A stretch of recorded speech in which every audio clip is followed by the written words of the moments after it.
And I want to thank you, Sophia. Sophia, you made a very powerful presentation.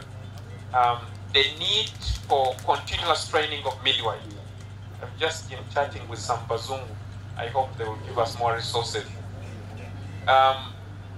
Continuous training of midwives. Knowledge is not toxic. And we want all midwives to have the same standard of practice. In medical science, the best way to deliver services to have the same standard.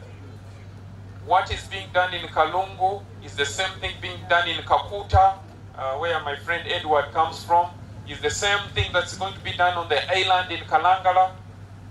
The standard of practice, the SOP, standard operating procedures, are uniform. When I used to examine students of health sciences, I wanted to see the same answers. So in medical sciences is where copying is allowed, so that things are the same. If we've talked about the PET kit, the PET kit in Masaka should be the same all throughout, because we work with standard. We don't deviate from standard. The moment you deviate from standards, then you have a big challenge. So as we commemorate World Preeclampsia Day, belatedly, I want us to reflect on those two areas. Why are we misdiagnosing? Could it be a skills issue? Is it a knowledge issue? Is it lack of preparedness? Is it lack of attitude?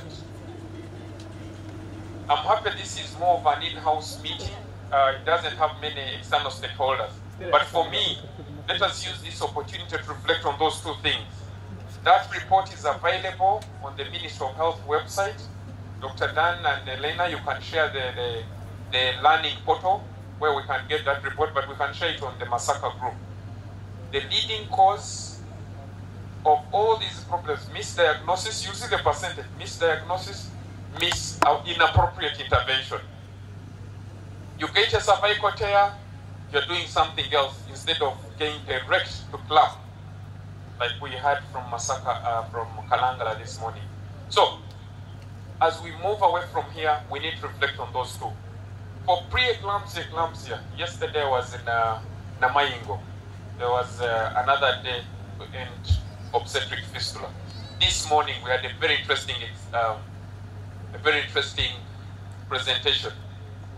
49% of all the fistulas are iatrogenic. You cause a damage. But that means we can also work so hard.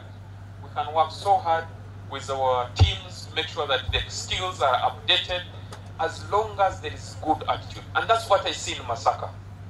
When I saw what happened yesterday on that referral, I don't know which facility it was, a lady, I think a service provider at a very low facility, must be, I don't remember the facility, but must be either Common City or somewhere. Where was it, Dr. Senya? Huh? Which district? Wengo? Zimbabwe. Initiated the discussion on the group.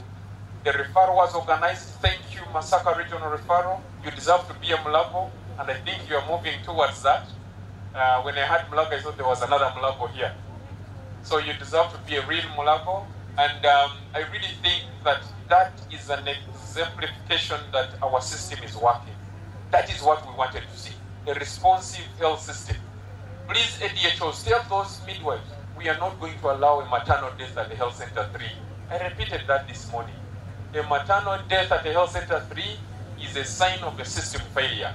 My friend Mugabe Rakai, I somehow know all of you by name and by location. So if I don't know, please enter my good book. So we are very happy that we seem to be pulling together in the same direction, and this is going to happen for the coming many years. Our motive, our goal, our target is very simple. Even when the young ones come on board, we all want to reduce, to contribute. It's our time. Let's make this important contribution of reducing the death, preventable maternal and newborn deaths, preventable to zero. And I want to repeat this. Our mission is to end preventable maternal and newborn death. Preventable. The ones that where God has decided, those ones we can allow. But the preventable ones, no. And we are saying no. And the same reason why we're here for pre-eclampsia.